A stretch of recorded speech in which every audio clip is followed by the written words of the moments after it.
What if Arya Stark had Jaqen Hagar kill Tywin Lannister? Let's explore the depths of it in the video. Arya Stark tries to look busy as she watches soldiers spar in the training yard. Her eyes don't look to the soldiers fighting though, but instead toward one man sitting by the sides, sipping a waterskin. His hair is half white and half red, parted to show that disarming smile. But Arya knows better.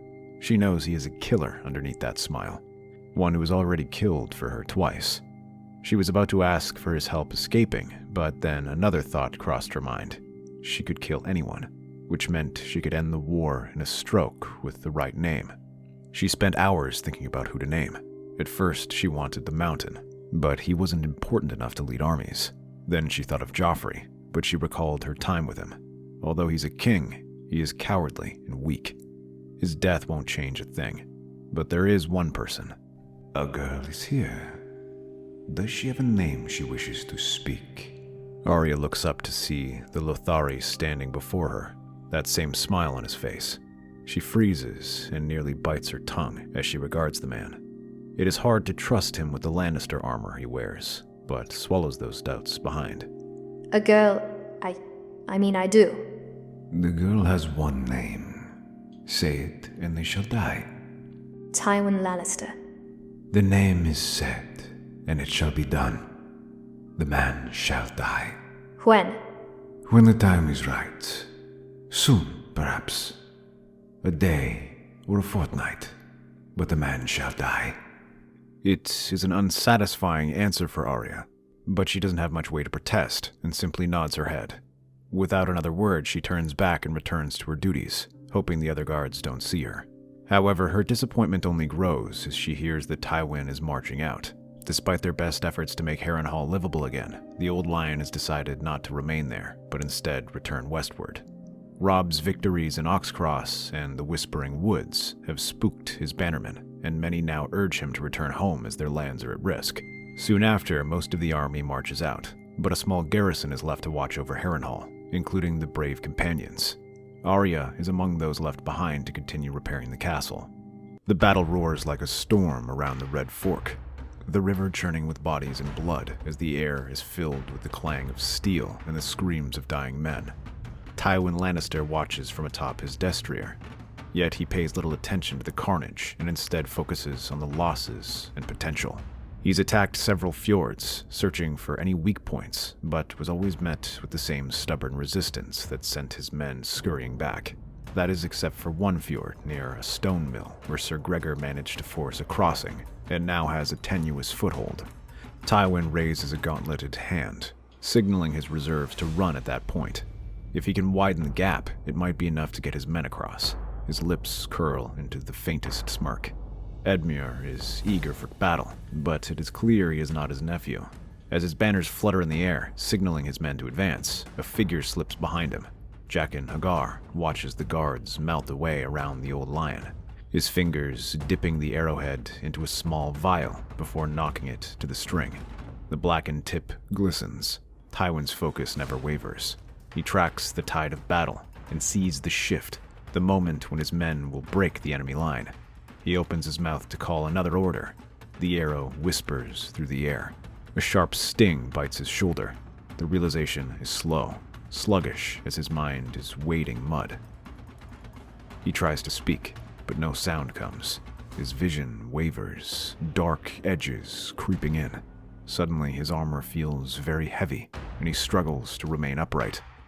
A knight leaps from his saddle, rushing to his fallen lord. Tywin wants to wave him away, tell him to keep fighting, that it is nothing, but his hand does not move, and even his eyes begin to shut.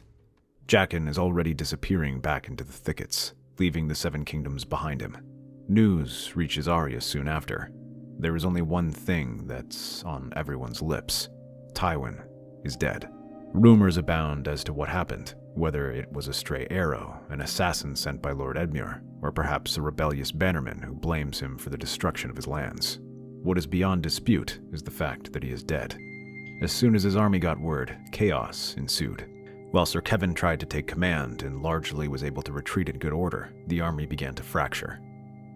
Men split off, trying to return home on their own. Others surrendered to Edmure in hopes of securing free passage, and some even crossed their banners and joined the Starks or Stannis. This left the Lannisters in no position to exploit the divisions in the south.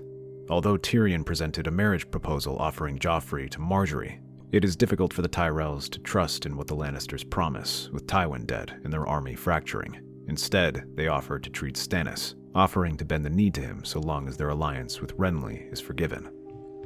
Stannis agrees to this, and soon he lays siege to King's Landing. Though Tyrion puts up a ferocious resistance, he cannot hold back the Lord of Dragonstone for long. Although Kevan Lannister tries to stop him, Roose Bolton sees victory in the air and rushes after him, crushing the remnants of his army, forcing him to surrender and leaving Stannis in control of King's Landing. The war is now effectively over, as Robb Stark offers to bend the knee to Stannis and journey to King's Landing for Stannis' coordination. But Arya hears little of this, as she is still in Harrenhal, which is its miniature world of activity. After Tywin's defeat at the fjords, Roose Bolton wasted no time in capturing the undermanned castle. He pays the brave companions to turn on the Lannister garrison, leaving him with a bloodless victory. Roose then begins to put the captured household to the sword for serving the Lannisters. Arya nearly joins them as the Northmen mistake her for a commoner. However, she manages to save her and her friends by saying that she is Arya Stark. I am not Amri Locke, little one. I am not so easily fooled. Then tell me, Lord Bolton, have you visited Winterfell recently? I have. Then you would have met my older brother Robb. Is that meant to prove something to me? Any girl could know that name. Then what about the captain of the guard, Jory Castle, who was slain by Sir Jaime in King's Landing? Or what about Old Man, the oldest woman in Winterfell? Or her grandson, who can only say Hodar, but his real name is... Walder. Impressive, little one. Even if you weren't Lady Arya, I would have gladly taken you under my service. You are too quick-witted for this sort of work. Very well. I'm convinced. You shall accompany me to King's Landing, where I will present you to Lord Robb.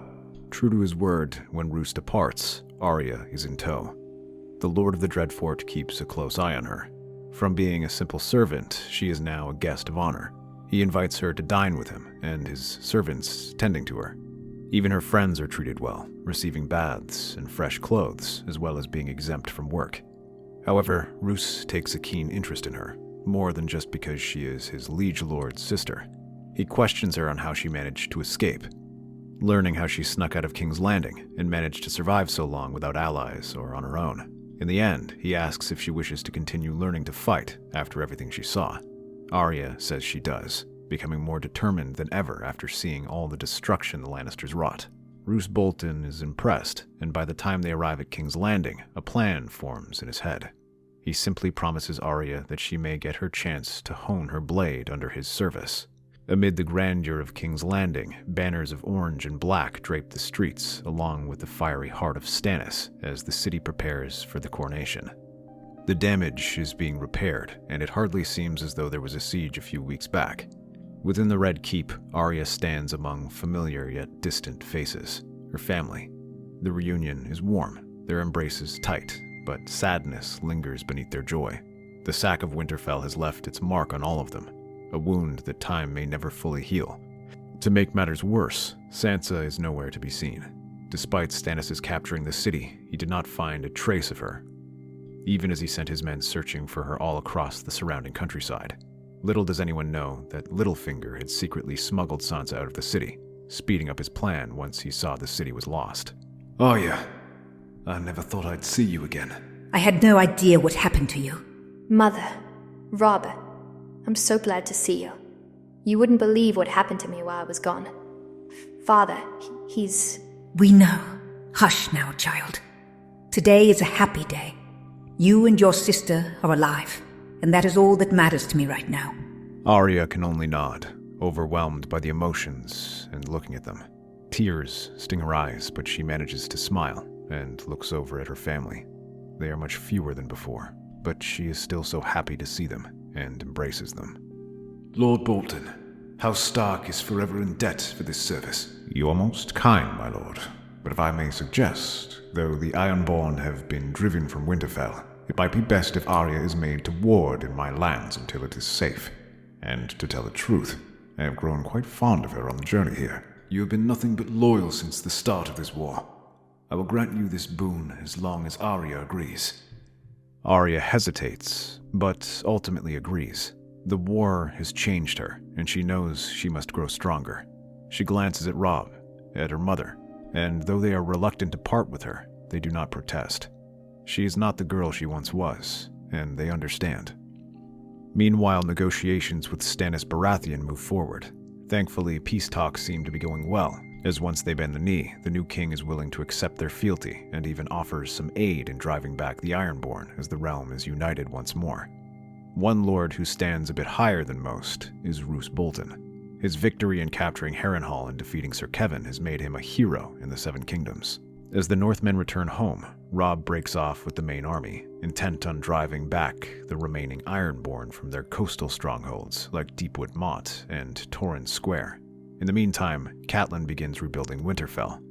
Arya, though, is bound for the Dreadfort, where the Leech Lord coaxes the rest of her story. Although she tries to keep some of it secret, those pale eyes unsettle her, and seem to force the truth out by force of will.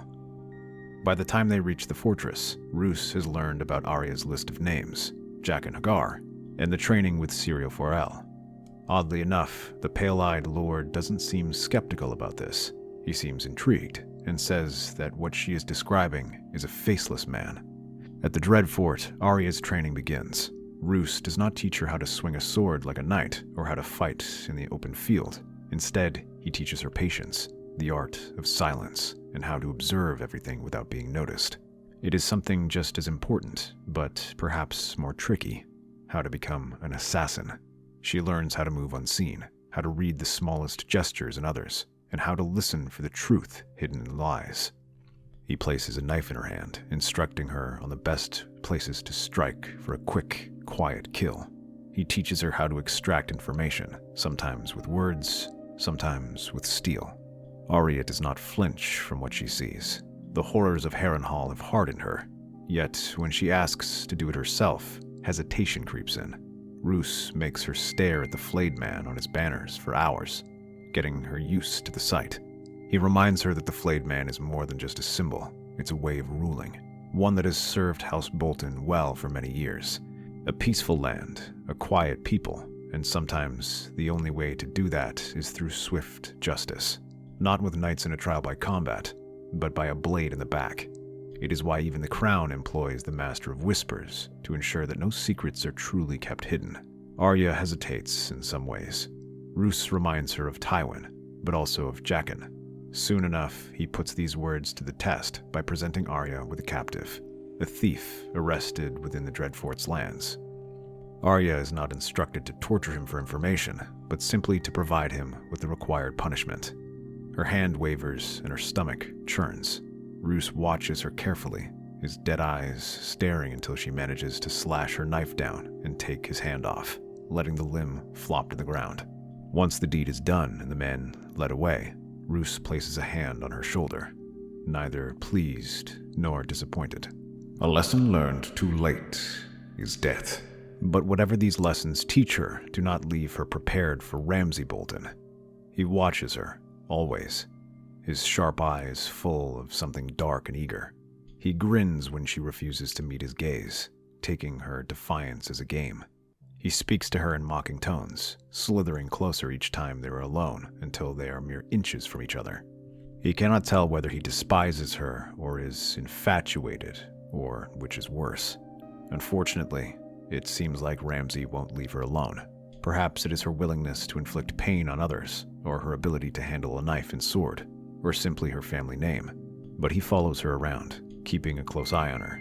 She loathes him, but thankfully does not have to deal with him for long, as Roose continues training her. Perhaps his most important lesson is to teach her how to use her weaknesses as an advantage.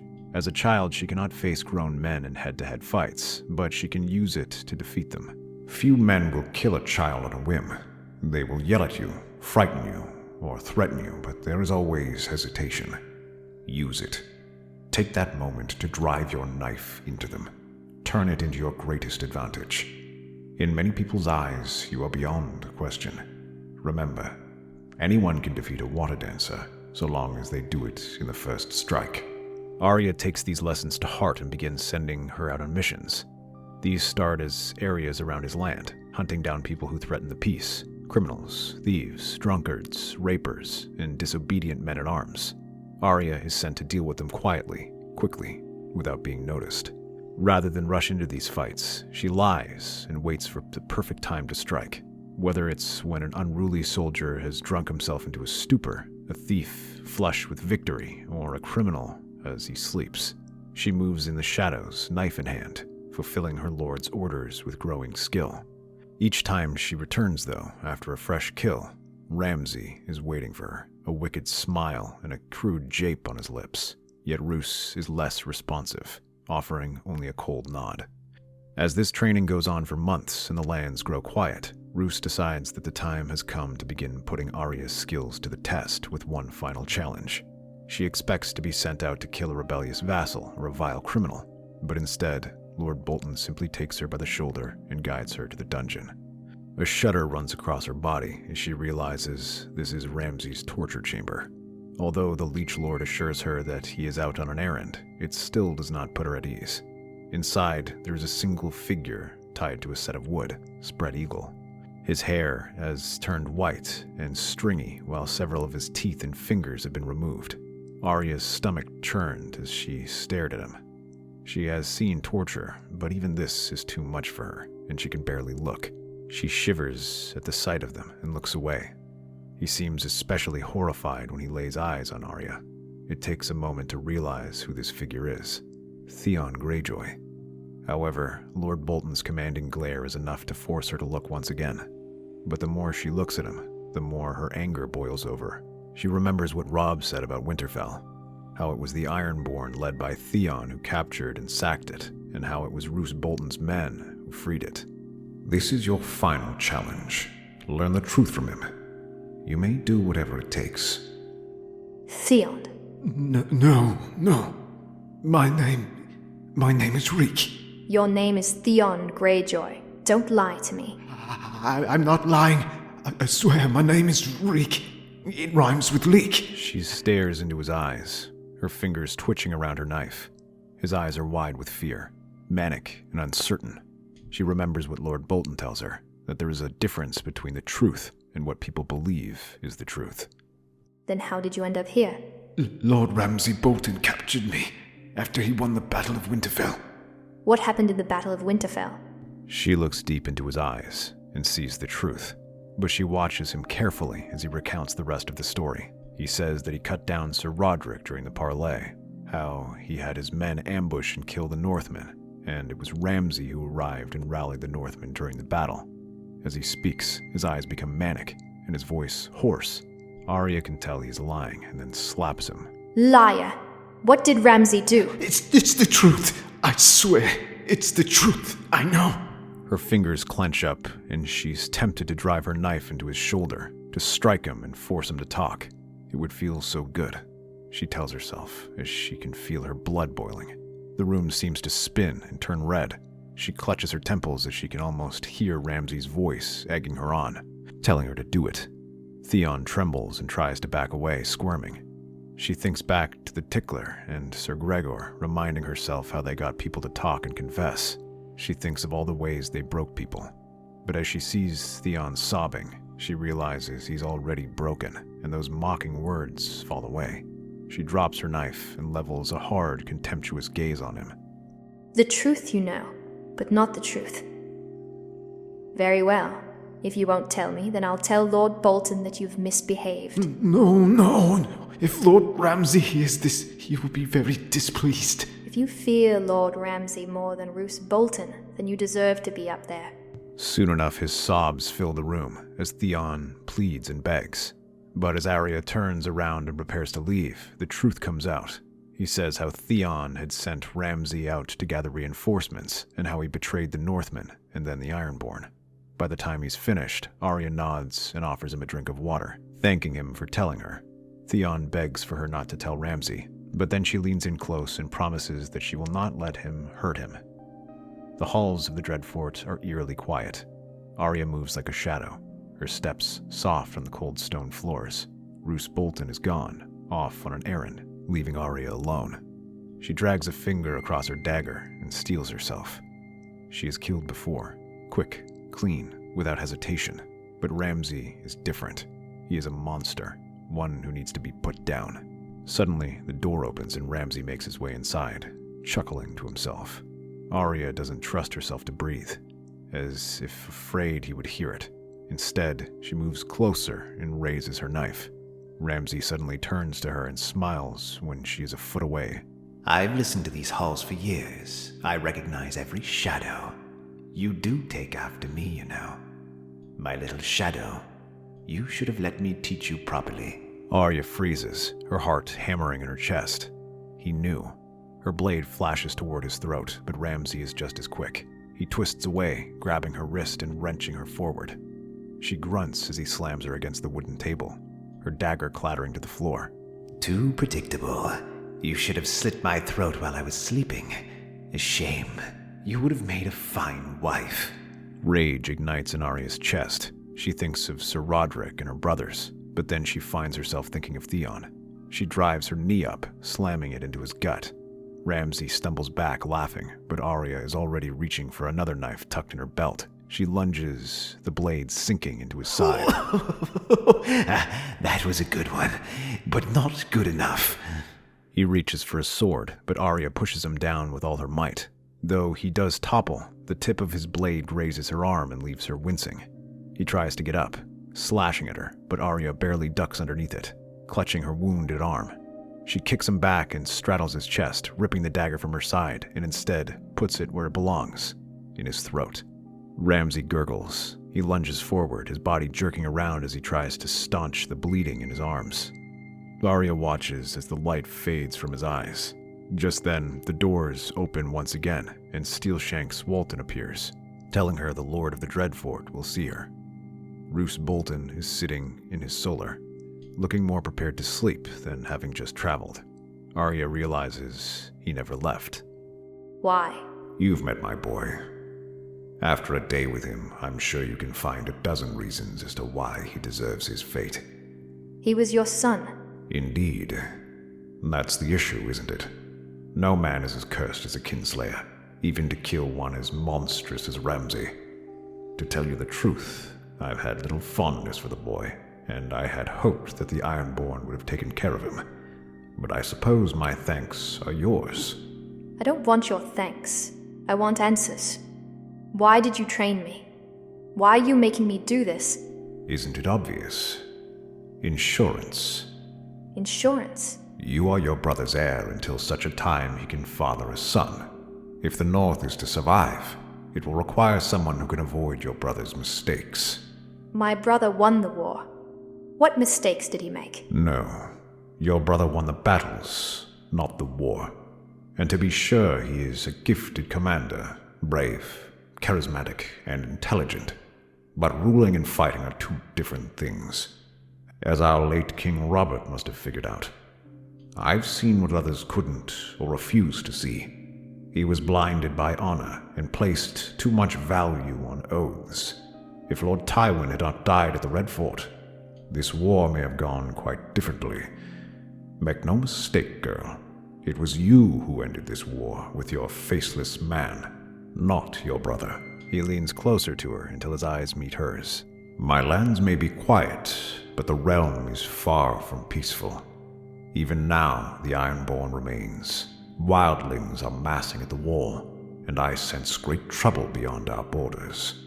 If the North, not the realm, is to survive, it will require those who understand the value of a knife in the dark, as King Stannis does. King Stannis? Aye. Did I not tell you? King Stannis has sought fit to name me part of his small council. I am to serve as his master of whispers, but I require help. Will you help me, Arya of Winterfell? He suddenly holds up a knife she did not know he had, and offers it, hilt first. Arya looks around at the newly constructed Temple of R'hllor in awe. Around her, great mosaics depicting scenes of Azor Ahai are on one side. Conversely, there are tapestries of King Stannis and his great victories in the War of the Five Kings and the Greyjoy Rebellion. Hundreds of practitioners, knights, and men-at-arms gather in prayer for the upcoming sermon. But instead of Melisandre, they are led by Thoros of Myr, as the Red Woman leads Arya and Roose Bolton to a back room so they can speak quietly. I suppose you wish to know about my agreement with King Stannis, Red Woman. I already know. The flames have spoken to me, and I know of you and young Arya. I know of your deeds, and I know why you were selected as His Grace's spy master. Now, you would forgive me if I am rather skeptical. How do I know you are not simply speaking what the king has told you? Jaqen Hagar. That is the name of the man Arya told to kill Lord Tywin. The deed had secured our victory. After that, you found Arya in Hellenhall and took a liking to her, making her your page after the war. There you taught her the ways of subterfuge and assassination, and had her practice on criminals. That is, until you pitted her against your bastard. There is a long silence as Arya's jaw falls open. Roose regards Melisandre thoughtfully, the coldness in his eyes contrasting with the fire radiating off the Red Woman. And then the Leech Lord chuckles. Impressive. Perhaps it is you who should be Master of Whispers. Would that I could. However, my other duties prevent me from taking that role. Instead, I am merely here to assist you and provide you with the resources to perform your task. Then let us begin. Melisandre rolls out a map and begins pointing out some of the problems in the realm. Though there is peace, this peace is far from complete. While the wars are over, the embers of unrest still threaten to reignite the fire. Among the problems is the Ironborn, who remain in rebellion. Though they have been pushed out of most of their mainland holdings, the fleet remains intact, and Stannis plans on launching an invasion of the Iron Islands. Next is Sansa Stark, who remains missing, but efforts to locate her are already underway. These are led by Brienne of Tarth, who now has the assistance of the Brotherhood Without Banners. With the war over, they now find themselves under the employment of Stannis, who has them serve the Master of Whispers. They report continued unrest along the war-torn areas of the war, specifically on the Riverlands, but also from men in the Westerlands, Vale, and Crownlands. These come from peasants and holy believers who have rallied around a man called the High Sparrow. They now have trickled into King's Landing, demanding action. Though the Brotherhood has attempted to make peace with them, the Sparrows are distrustful of them, seeing them as little better than outlaws and regarded Beric as some sort of demon. As they cannot come to terms with them, it is up to Arya and Roose to determine whether or not they will pose a threat to the crown. As Arya already has experienced living in the streets of King's Landing and is not a known member of the Brotherhood, she makes for the perfect choice. The girl agrees to this task and is sent out, dressed like a peasant girl, to watch as the Sparrows begin to come in. They arrive in small groups at first, 3 or 4s, but then emerge in larger numbers by the dozens. Soon enough, there are hundreds of them, and they become easy to spot. Arya easily blends in, just being one of the thousands of orphans now in the city, listening to these preachers. Many of them are giving sermons across the city, denouncing the nobility for allowing the people to suffer. They preach that the Seven will punish them for their greed and gluttony, how the Seven Kingdoms are bleeding because they have strayed from the faith, and how a new leader will emerge to restore order. Some take it a step further, bringing the bones of deceased holy men and spreading tales of the cruelty the small folk and clergy have experienced throughout the war. While many of these were caused by the Lannisters, the Starks and Baratheons are not spared from it. Arya listens as they regard Stannis as a demon worshipper, and how his temple will bring the wrath of the Seven down on them unless it is destroyed. However, the Starks and Ironborn are not spared either, with the Northmen being regarded as pagan heathens who are a danger to the crown. The Starks for their influence over Stannis, and the Ironborn for their attacks. Arya feels her anger rising as she hears her brother being spoke of in such a way, but forces herself to bite her tongue and listen instead. She watches as the crowd grows larger and larger, and the people grow more fervent against the monarchy. The Sparrows in particular prove dangerous, as they come armed and ready to fight. Arya returns with reports to Melisandre and Roose Bolton. She says how some of the Sparrows try to recruit members into their ranks and arm them.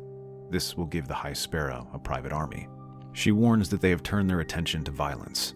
While they are not foolish enough to attack the temple, they do attack foreign traders bearing icons of other gods. They also raid brothels and other places deemed as houses of vice. Arya reports all of this, providing a list of targets they may strike. Fights soon break out across the streets as some of Stannis' men are sent to protect these areas and drive off the sparrows, leading to several deaths. Stannis does not fully believe in R'hllor, but refuses to allow this violence in the street. He simply demands that the two groups find a way to make peace and threaten reprisals to whoever escalates the conflict. He also demands the High Septim condemn these attacks. The High Septim, an old and weak man, agrees and preaches peace. He says that though Stannis no longer worships the faith, they still swore a holy oath to maintain peace, ensure freedom of worship, and protect the holy places across the Seven Kingdom. These are things that followers of the Seven, like the Lannisters, failed to do. While this is okay for some, others are less satisfied with these answers. The Sparrows are only further inflamed by this, viewing the current High Septim as a fraud and a puppet who is under the employment of King Stannis. Arya watches this growing anger on the streets and watches the developments with worry. She slips through the streets cautiously, inching closer to the seedier parts of the city in Flea Bottom. There, in a large tavern, the High Sparrow himself is standing atop a barrel, surrounded by a ring of sparrows with axes and clubs in their hands. Some of our brothers and sisters have already died in this conflict. They fell not just to Lannister swords, but to the blades of demon worshippers. Even these very streets have seen the blood of the faithful shed. And for what?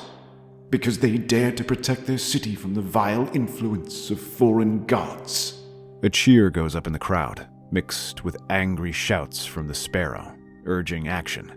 The High Sparrow lets them build the energy before continuing. Even now, the Red Woman and the Fat Priest continue their unnatural rituals in the city, just like the Lightning Lord.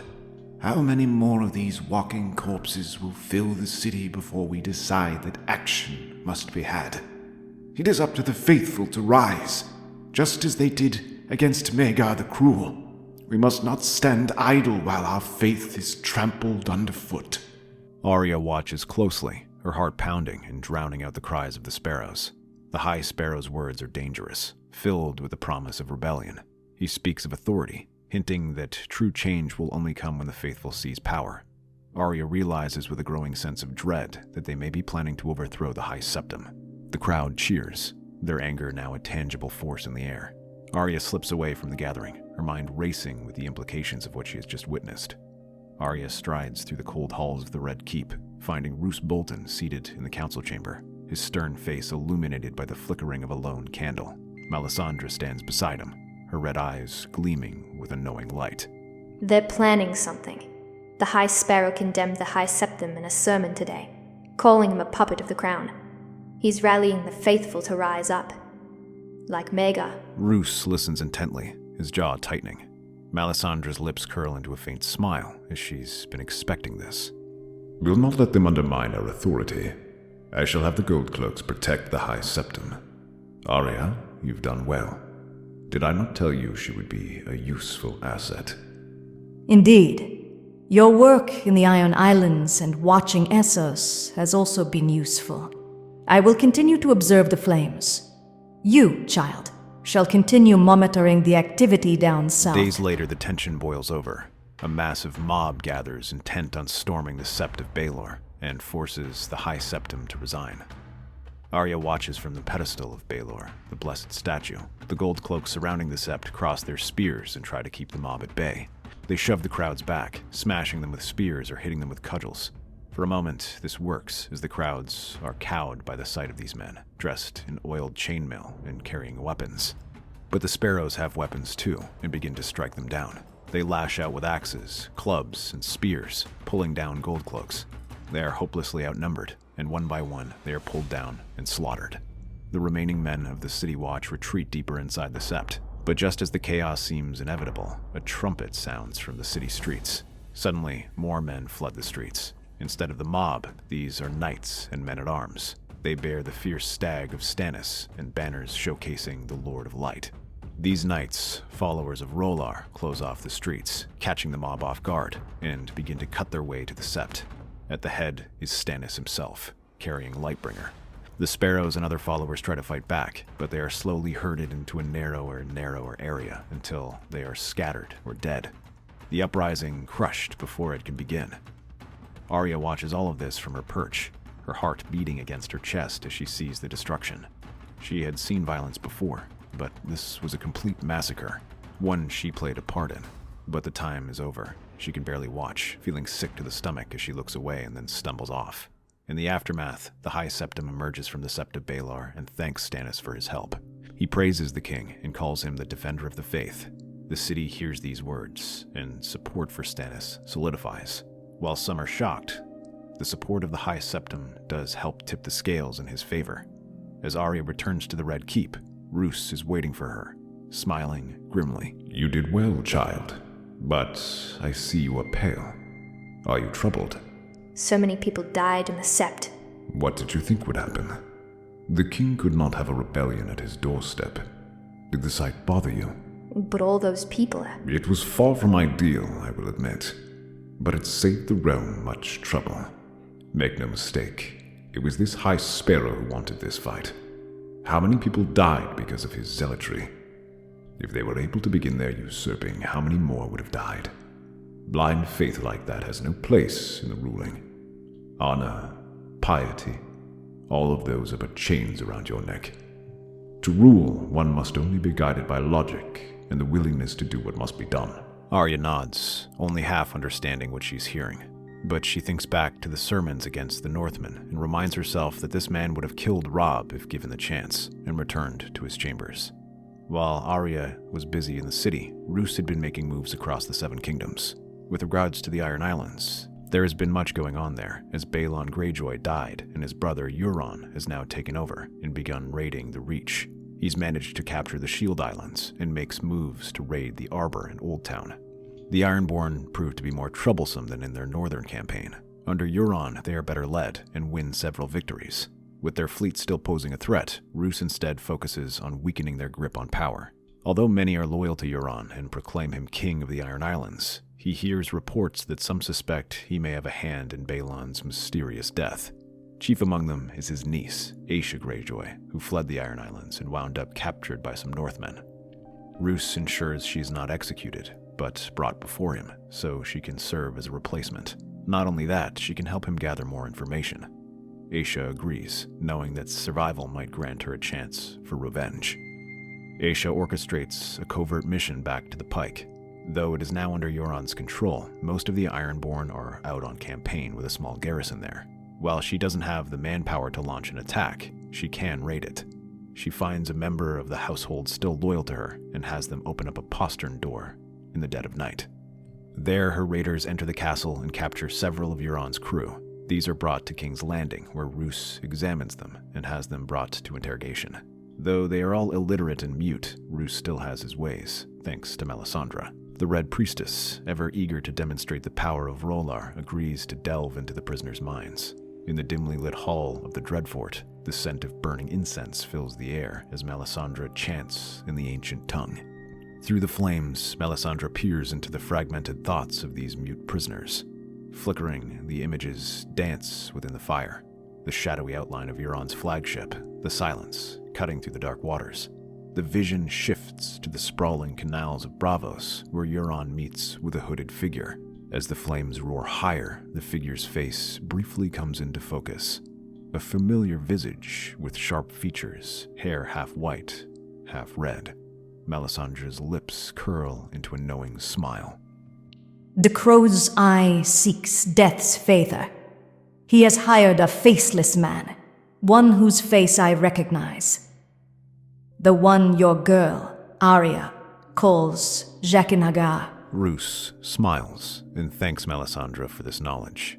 With this information, they now believe that Euron has hired a faceless man to kill his brother, marking a kinslayer, however indirect.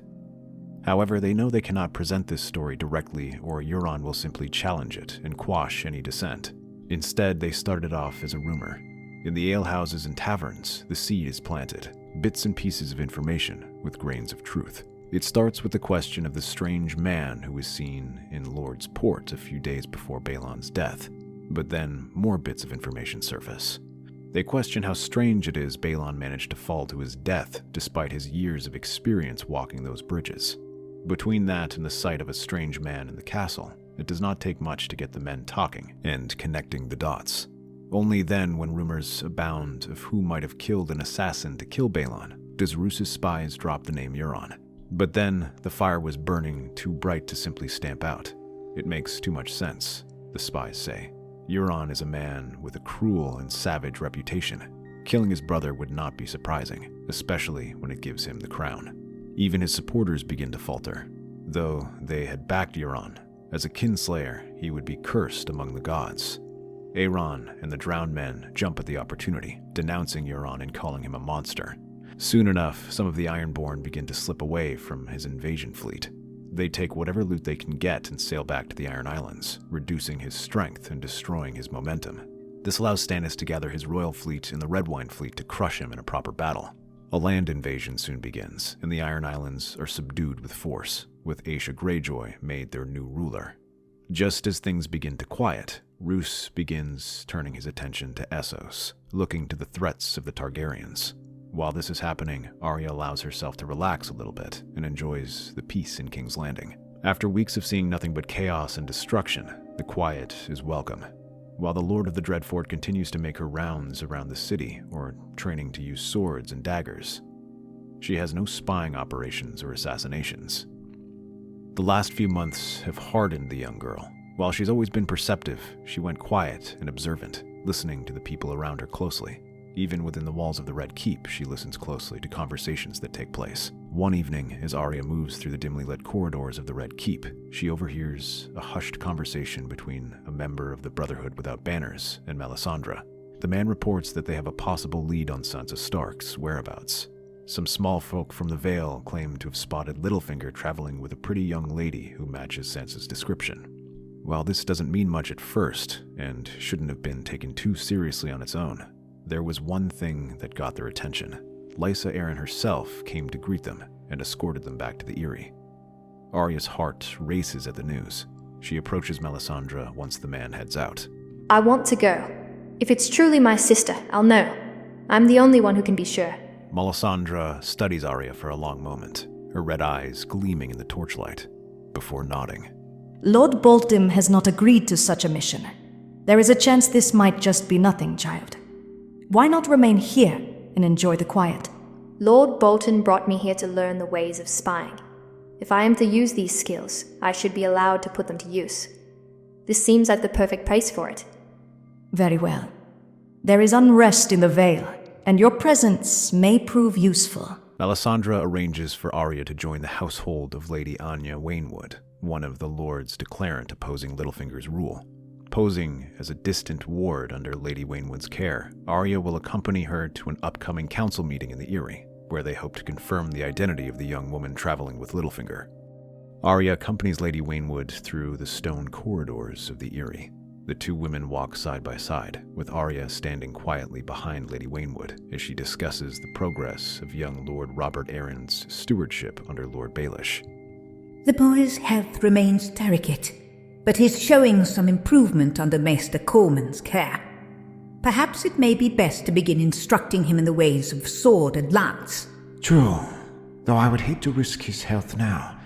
Perhaps when more positive signs show themselves. Elenia, would you be so kind as to serve us some wine?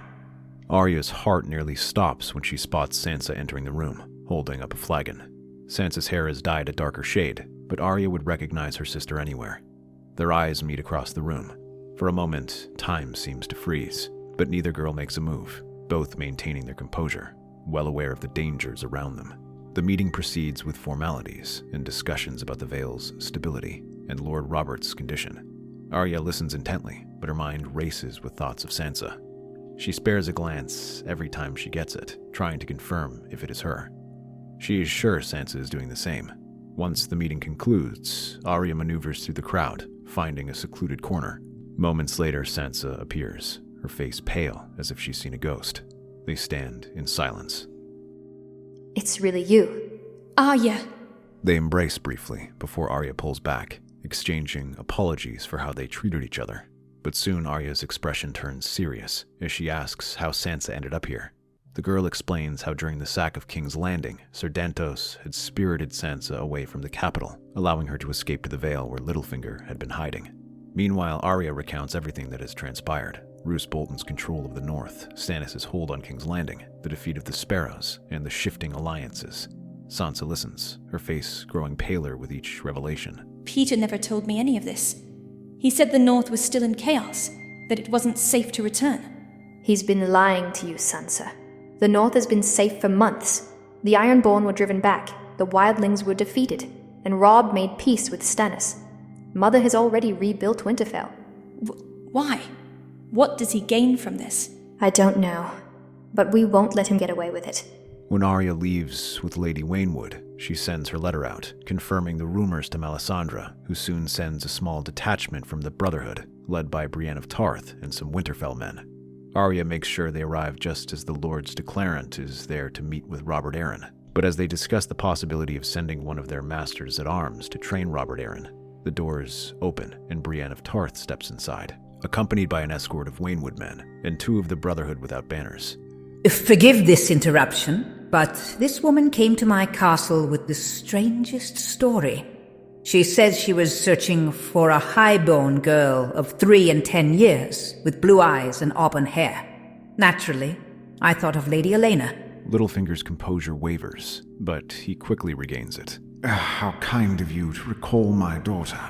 But sadly, you may have wasted your time. Good night. Lady Olenna is my bastard daughter. Suddenly, one of the Brotherhood steps forward. Begging your pardon, my lord, but I served House Stark for nearly a decade. I know Sansa Stark since she was a girl, and that girl is Sansa Stark. It's true. That's her. That's my sister. Well, Lord Baelish, how can you explain this? The room falls into a tense silence as all eyes turn to him. Littlefinger's gaze sharpens as he looks at Sansa. Tell them, Olenna. Tell them who you are. I am Sansa Stark, daughter of Eddard and Catelyn Stark. I was taken here by Lord Baelish for my protection to escape the sack of King's Landing. However, it appears I have outstayed my welcome. The declaration shatters Littlefinger's facade. The Lord's Declarant moves swiftly, seizing him as he protests. As Littlefinger is dragged away, Arya and Sansa share a look of quiet triumph. When Roose Bolton and Stannis hear this, they are pleased to be rid of Littlefinger. Sansa is escorted back to Winterfell by Brienne and Harwin. Arya joins them, being allowed some time off to spend after this success. However, Roose Bolton warns that while they may have crushed the Viper Pit, some of the snakes might have escaped. In their conquest of the Iron Islands, Stannis and Roose report that Victarion Greyjoy and most of the Iron Fleet were not found. Little did they know that the same fleet is now gathering its strength in Essos, accompanied by Daenerys Targaryen. Arya blinks as she shifts uncontrollably in the small council chambers. Roose Bolton has her serving them wine to hear what is happening. My lord, since your victory in King's Landing, the realm has been beset by problems. First, there were these sparrows that you have dealt with after they tried to overthrow the High Septon. But beyond that was the Ironborn, who continued to raid the western coast. Aye, and thanks to your spy network we managed to turn them against each other, and this place to our own claimant of the throne. Even better is that we found Sansa Stark hiding in the Vale. Not hiding. Kidnapped, Your Grace. I spoke with her and she claimed she was spirited there by Lord Baelish. With her, Robb Stark now has a stronger line of succession and feels more comfortable helping us with our next challenge. And what is that? Ships, my lord. My spies in Essos report that a fleet of ships has departed Marine. It appears that they are lost Iron Fleet. Are the Greyjoys attempting to recruit slave soldiers now? Are they truly that desperate? It is not a few unsullied which you should fear, but dragons. I've seen them in the flames. When I search for Marine, they burn brighter than I've ever seen. They could be defeated once. I shall defeat them again. Begging your pardon, Your Grace, but dragons aren't the only thing you should worry about. I've studied the prophecies of this continent as well, and they speak of destruction of fire, but also ice. The Wall. You've heard what Robb Stark claimed. White Walkers, just as the madness of the realm could not get any worse. Very well. You are my master of whispers. Learn of this threat and everything that can be done about it. As the small council adjourns for the day, Roose takes Arya by the shoulder and leads her out, whispering to her that this is where all her training is to be put to the test. Those were small conflicts, but this is a war that threatens to dwarf the War of the Five Kings. Roose keeps a close watch on the passage of the fleet through Essos, allowing Stannis to organize a counter-response. The sun blazes over the narrow sea as Stannis Baratheon's fleet advances towards where the Iron Fleet is expected to make their arrival. Now Stannis arrays our fleet in a loose semicircle, just as the first longships appear on the horizon. Stannis stands atop the prow of his ship and signals for his fleet to prepare themselves. Behind him, the banners of the fiery heart of R'hllor flutter in the wind as the squadron commanders get into position. Rather than ramming them, Stannis keeps his ships back and begins to rain crossbow and ballista bolts down on them. The semicircle formation creates a killing field. Though the Ironborn try to counter with their counter-barrage, they are hopeless to this attack, as the galleys are taller, thus giving them a better firing position. Stannis orders that they avoid getting too close to ram or board. Though the Ironborn are better sailors and effective warriors, the longships are heavily laden with soldiers and supplies, destroying their maneuverability. But it also makes them dangerous as they get close. Flaming arrows arc through the sky, igniting sails and sending Ironborn screaming into the sea. The initial success bolsters the morale of Stannis' men, and it seems like they can end this invasion before it begins. But as victory appears within grasp, the sky darkens, and a deafening roar of dragons splits the air. Drogon, Rhaegal, and Viserion descend upon the fleet, their massive wings scattering the galleys like leaves in a storm. Flames engulf the ships, turning the sea into a boiling inferno. With Stannis' fleet scattered, it limits the destruction, but it also makes it easy to create a gap. His left and right squadrons manage to retreat in good order, but the center goes up in flames, allowing the Ironborn to pass through the massive gap. The battle is lost. The remnants of Stannis' fleet retreat, battered and broken. Word of the defeat spreads swiftly across Westeros. House Tyrell senses the power shift. This is the first major defeat Stannis suffers, and as they establish themselves in the Stepstones to prepare for the invasion, the Tyrells send word of an alliance with Daenerys for her invasion, promising her soldiers, especially cavalry, to supplement her army. At the same time, they offer to let her land using Old Town and raise the Reach in rebellion. In the meantime, Roose continues to study the prophecies of this coming war alongside Melisandre. There they begin to learn of the weakness of the White Walkers to Dragonglass, while Melisandre urges Stannis to sacrifice one of the king's blood to the Lord of Light to summon the dragons of Dragonstone. One thing becomes clear though, that the castle must be held at all cost. Stannis orders Dragonglass to be mined, while he summons Robb Stark to aid him. With this promise, the war begins in earnest, as Daenerys Targaryen's forces make a bold move, landing in the Reach with the support of House Tyrell. Mace Tyrell, leveraging his extensive network and influences, rallies the Reach against House Florent. Rebellions begin to form Houses Peake, Tarly, Rowan, and Redwyne, fracturing Stannis' support base. The Reach's fertile land and formidable armies now bolster Daenerys' campaign. More importantly, they provide Daenerys with heavy cavalry that bolsters her already formidable army of Unsullied and freedmen. The Reach soon falls before her, leaving the Florents clinging onto a few enclaves.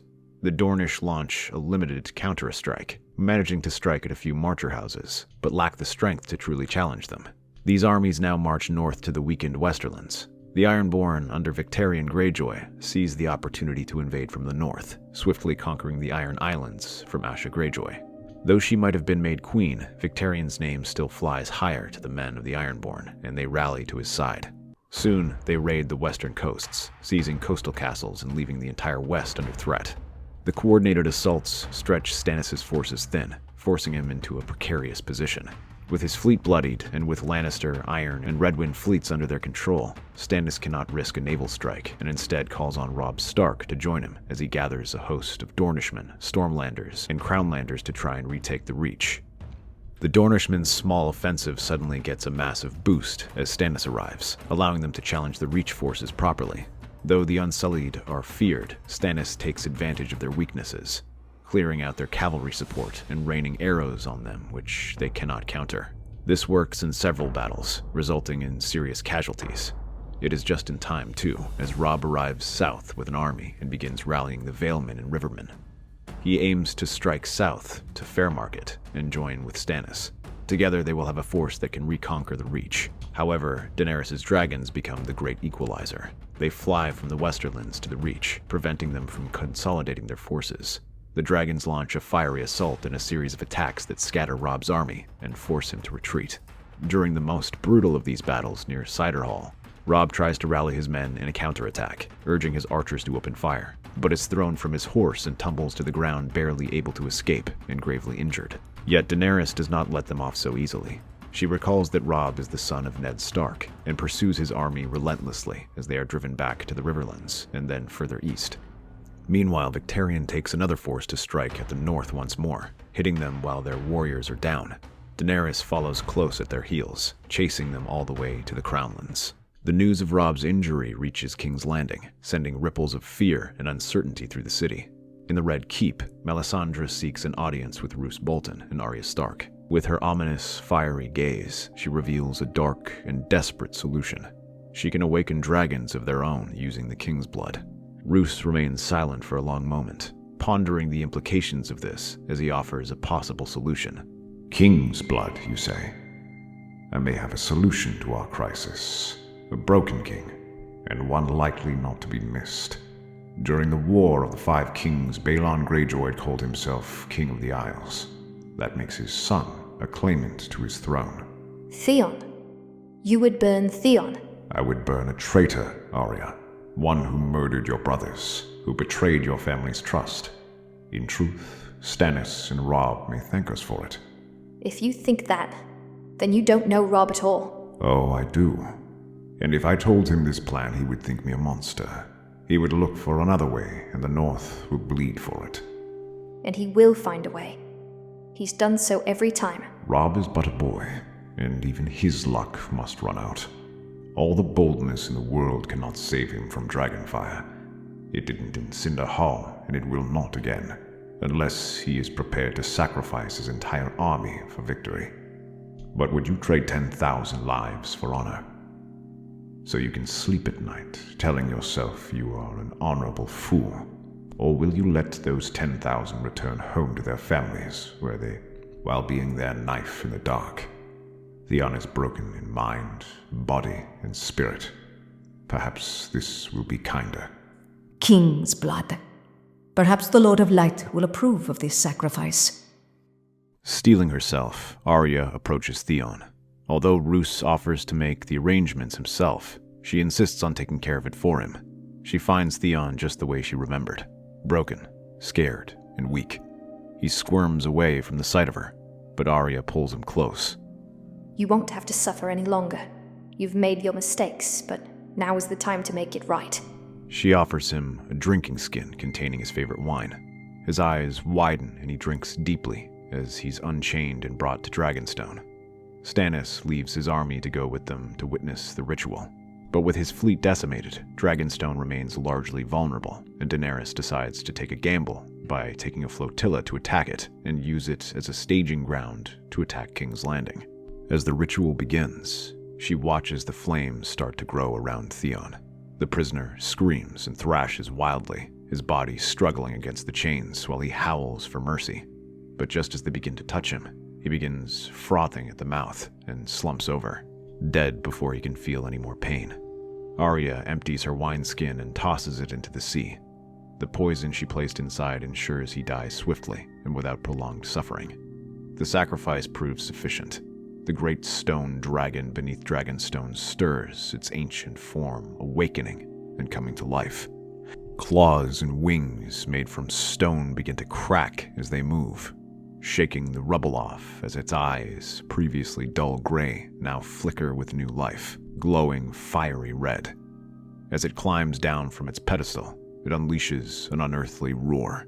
With this newfound power, Stannis claims the beast as his own, and just in time, too, as he receives word of Daenerys' march towards King's Landing. At the same time, portions of the Red Wine fleet sail to Dragonstone, intent on capturing it, while it is unguarded, and to help blockade King's Landing. The once dominant dragons of Daenerys now face a formidable adversary. The stone dragon's sheer size and unnatural resilience make it a terrifying opponent. With Stannis on its back, it descends upon the fleet.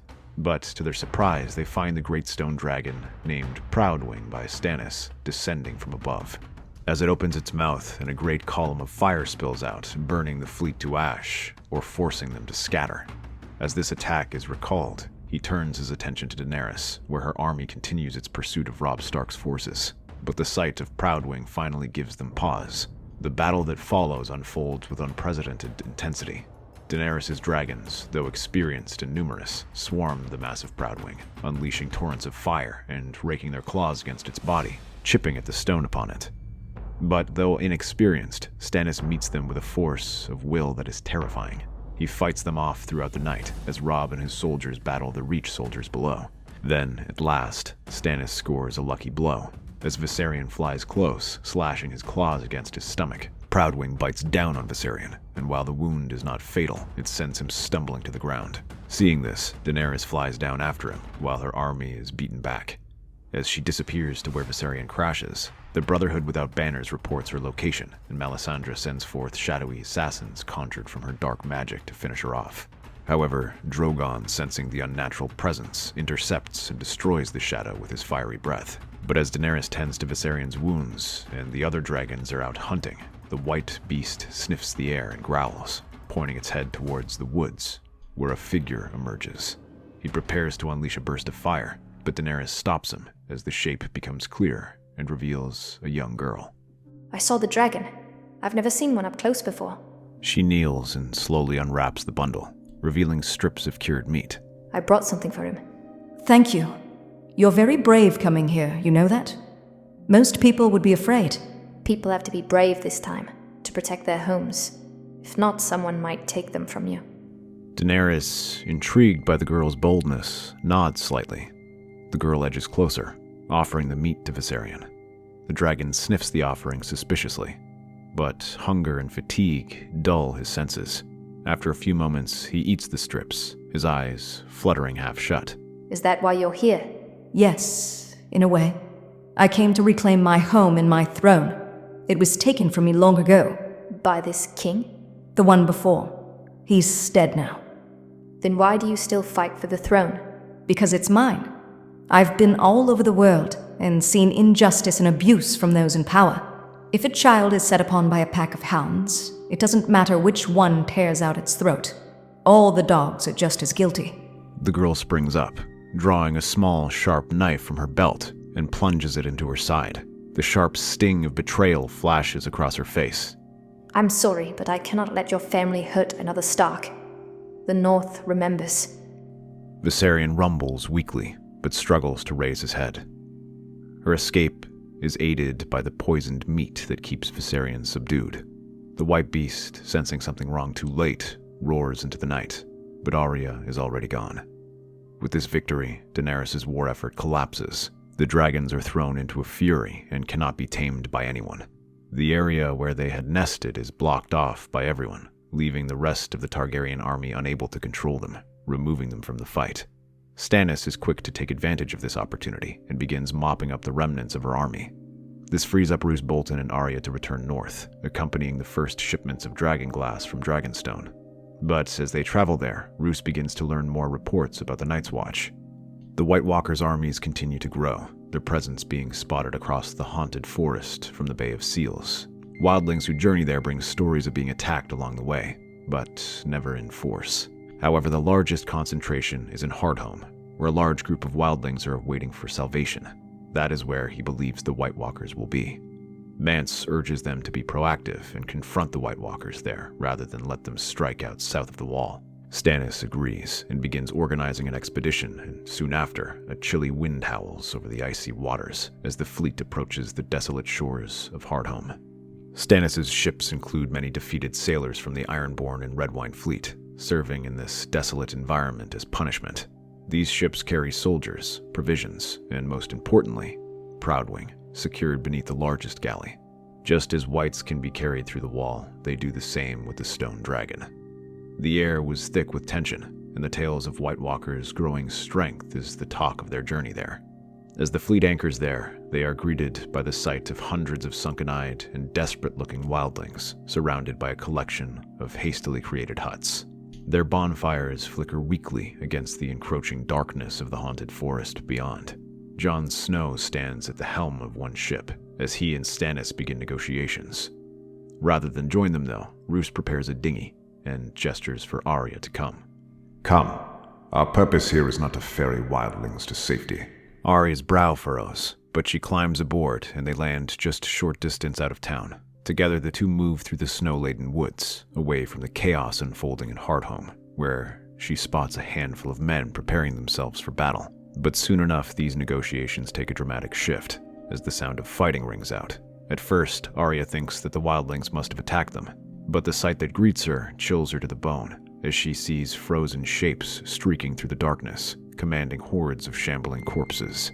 In the distance, she spots Stannis mounting his dragon and columns of fire igniting from the sky. She opens her mouth, but Roose Bolton simply stares and guides her away. Don't look back. It will make this easier. You planned this. Of course. A feast of souls was the bait. The White Walkers won't ignore such a prize. How could you do this to all these people? To let them die meaningless deaths? If you were your brother, I would say die for honor. But they were dying for victory, Arya. The soldier's job is to fight for the people there, but ours is different. To slay the White Walker commanders. It's suicide. If those people die, then the White Walker's army only grows. Not quite. I have studied these creatures carefully, and learned that if we slay the White Walkers, the Whites will fall. Men, women, children, soldiers, small folk, or noble. It does not matter how many people they kill, or how many die, so long as the White Walkers live, we shall all be on the stranger's door. But so long as we kill their leaders, then we have won. That is what it means to be a knife in the dark, Arya. To find the chink in the armor, and break them. They ascend a ridge overlooking the battlefield. They glimpse the battle below, where the undead surge against the desperate defenses of the wildlings in Westerosi. Even with the dragonfire and wildfire, the Whites remain relentless. Roose doesn't slow down, and continues to crest the hill where the Night King stands. His form was tall and regal, clad in armor that shimmered like ice under the moon. His piercing blue eyes survey the carnage below with detached indifference. Around him, other White Walkers stand like silent sentinels, their breath misting in the frigid air. Roose draws his dragonglass sword and readies himself. Arya readies her dagger as they creep closer. The Night King remains stiff, unaware of the danger inching towards him. Suddenly, his head snaps towards them, and he lets out a sound like the sound of crackling ice as his White Walkers draw their weapons. Roose smiles. I have long dreamed of this day. For lifetimes beyond memory, my kin has dabbled in the vilest practices to understand what is and is not possible. To know what can be achieved. And now I have seen it. Whatever else, I can die, fulfilled by knowing I have seen it with my own eyes. The White Walkers begin to advance upon him. From the trees behind them, sudden movement erupts. Figures charge forward, their blades glinting in the moonlight. Lord Beric Dondarrion, his flaming sword blazing in the darkness, rushes into the fray. Thoros of Myr at his side. A handful of Brotherhood without banners follows, their ragged cloaks billowing as they descend upon the White Walkers with dragonglass. The battlefield is chaos. The clash of blades against ice rings out. Fire meets frost, and for a brief moment, the unnatural cold is driving back the heat of battle. Thoros of Myr swings his flaming sword in wide arcs, while Beric chants prayers to the Lord of Light and joins Arya and Roose. A gap opens up for Arya, Roose, and Beric to slip through and rush the Night King directly. He does not move. Roose lunges first, his dragonglass sword slicing through the air, but seemingly out of nowhere, the creature's ice sword bats it aside. Roose feels a sudden chill across his body, but it disappears in an instant as Beric's fiery blade joins in, providing much-needed heat. Arya watches, waiting for an opening, and makes sure no whites slip through. Roose fights with calculated precision, but the Night King is faster and stronger. The others are still engaged with the White Walkers. Even Beric's sword is of little help. The two try to attack from opposite sides, but the Night King's movements are impossibly fast. Suddenly, his blade pierces through Roose's chest, impaling him in one brutal motion. The Lord of the Dreadfort lets out a choked gasp, his body shuddering as frost spreads from the wound. Arya's breath catches in her throat as she watches Roose's pale eyes flicker toward her. The Night King wrenches his blade free, letting Roose's body collapse into the snow. Beric roars and tries to slash at him from behind, but the Night King is faster and parries his overhead strike. Rather than break, the fire and ice of the weapons seem to war each other, locking them in place. Arya does not scream. She does not hesitate. She moves. Her feet barely touch the ground as she sprints toward the Night King, her dagger glinting in her grip.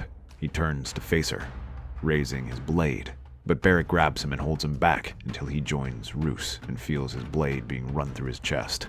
As the Night King whispers into his ear, making a sound like cracking ice, Beric then pushes the blade deeper. The frost around his body continues to grow. I've felt this before.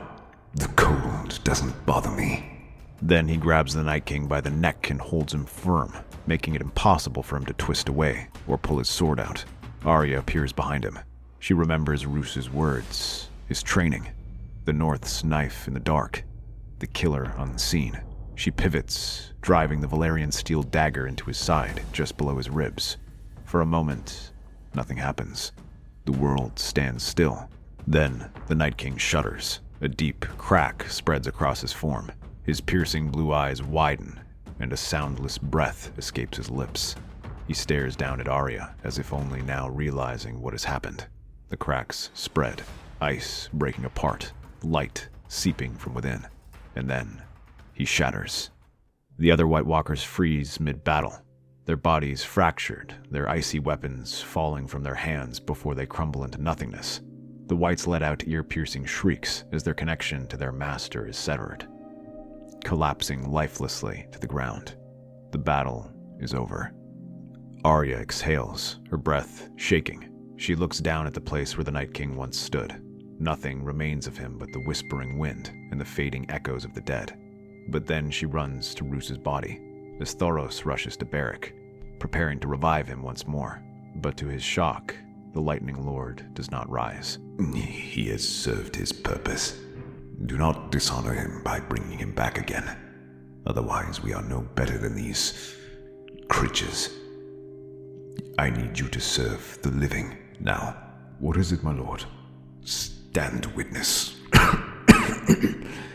Let it be known that I, Roose Bolton, hereby name Arya Stark as Lady of the Dreadfort.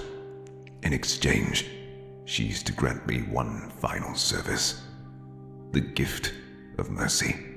He pushes a knife into her hands, the same skinning knife he offered her when he made her his ward. You recall how to do this? She nods. Good. You are what I made you. I am proud. He winces as Arya drives the knife in, and Roose slumps onto the ground. By the time their small band returns to Hardhome, where Stannis and the others are waiting, they bear two bodies of the men who stopped this war.